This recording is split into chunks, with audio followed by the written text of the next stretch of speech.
आदाब दोस्तों। हाल ही के दिनों में अमेरिका के एफडीए ने यानी फूड एंड ड्रग्स एडमिनिस्ट्रेशन ने इलोन मस्क की कंपनी न्यूरालिंक को अप्रूवल दे दिया है कि वो अब ह्यूमन ब्रेन पर अपना एक चिप इम्प्लांट कर सकते हैं।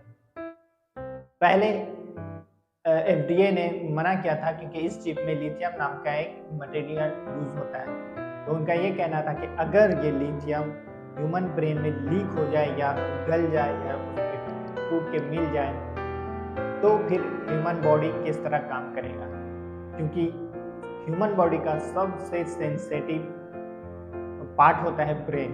अगर ब्रेन ही में कुछ डिस्टर्ब कर दिया जाए तो सारा बॉडी काम करना ही बंद कर देगा या गलत तरीके से रिएक्ट करेगा, क्योंकि हर चीज़ जिस तरह हम देखते हैं, सुनते हैं, बोलते हैं, चलते हैं, हमारा दिल धड़कता है, सारे चीज़ों को इन्फॉर्म करता है ये ब्रेन। इस ब्रेन ही से सारा रिएक्शन हमारे शरीर को दिया जाता है। तो अगर इसमें ही छेड़छाड़ किया जाए तो ये बहुत बड़ा रिस्की था। बट हाल ही में एफडीए ने इसको प्रूफ कर दिया है कि ये रिस्की अब नहीं रहा। इलोन मस्क की कंपनी न्यूरालिंक को अप्रूवल मिलने का वजह ये भी है कि एक नीदरलैंड के व्यक्ति 40 वर्षीय व्यक्ति गट जॉन 12 साल पहले साइकिल से गिर गए और गिरने के बाद वो चल नहीं सक रहे थे।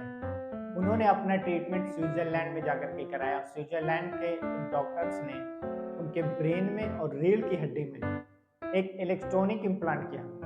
अब वो उस इलेक्ट्रॉनिक के जरिए अपने ब्रेन से एक कमांड देते हैं और उस कमांड के जरिए वो चलना फिरना शुरू करते हैं। ये एक प्रयोग के तौर पर लिया जा रहा है। तो इसी प्रयोग की वजह से अमेरिका की एफडीए ने न्यूरालिंक कंपनी को अप्रूवल दे दिया कि वो भी अब ह्यूमन के ब्रेन में अपना चिप इम्प्लांट करके अपना काम शुरू कर सकते हैं। न्यूरालिंक कंपनी का ये दावा है कि अगर इस पे काम शुरू किया जाए तो बहुत बड़े बड़े बीमारियों को दूर किया जा सकता है। चलना फिरना से लेकर के जो पैरालाइज्ड हो जाते हैं वो भी अपने काम आसानी से कर सकते हैं। यहाँ तक कहना है कि अंधे भी आराम से कंप्यूटर को ऑपरेट कर सकते हैं। मतलब कि अगर उनके ब्रेन में एक चिप इम्प्लांट कर दिया जाए और उसको कंप्यूटर से जोड़ दिया जाए तो वो भी आसानी से कंप्यूटर ऑपरेट कर सकते हैं। ये चिप ह्यूमन ब्रेन से निकलने वाले सिग्नल को इंटरप्रेट कर एक ब्लूटूथ के जरिए से किसी डिवाइस में इंस्टॉल एप्लीकेशन को अपना सारे जानकारी देता है, वहां तक पहुंचाता है और फिर वहां से प्रोसेस शुरू होता है। तो इसके जरिए बहुत सारी बीमारियों का इलाज बआसानी किया जा सकता है। ये एक मेडिकल फील्ड में वरदान साबित हो सकता है। उनके लिए जो पैरालाइज्ड हैं, उनके लिए जो एंजाइटी और डिप्रेशन में हैं, जिनकी बीमारी पता नहीं चल रही है, हर तरह की बीमारी को माइंड में एक चिप इम्प्लांट करके पता लगाया जा सकता है। पर सबसे बड़ी परेशानी ये हो रही है कि इस चिप को पहले इम्प्लांट करेगा कौन ऐसा इंसान होगा जो अपने आप को इस न्यूरालिंक कंपनी के हवाले करेगा कि मेरे ब्रेन में इस चिप को इम्प्लांट किया जाए।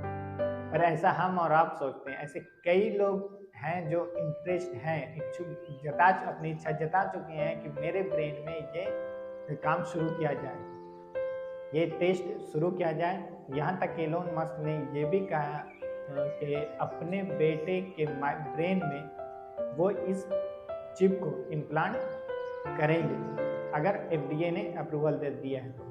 तो अब तो अप्रूवल मिल चुका है, अब इस पर काम कुछ महीनों में होना शुरू होगा और आपको ये देखने को भी मिलेगा कि पहले तो एक रोबोट को कंप्यूटर से जोड़ा जाता था, अब एक ह्यूमन को कंप्यूटर से जोड़ा जाएगा।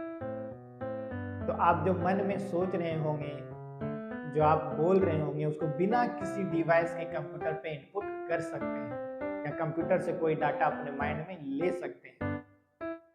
तो ये बहुत बड़ा एक क्रांति साबित होने वाला है। तो आने वाले दिनों में ये देखा जाएगा कि ये कितना सक्सेस होता है। आप भी नेट पर जाकर के न्यूरालिंक के बारे में सर्च कर सकते हैं और जानकारी लें। मेरे वीडियो में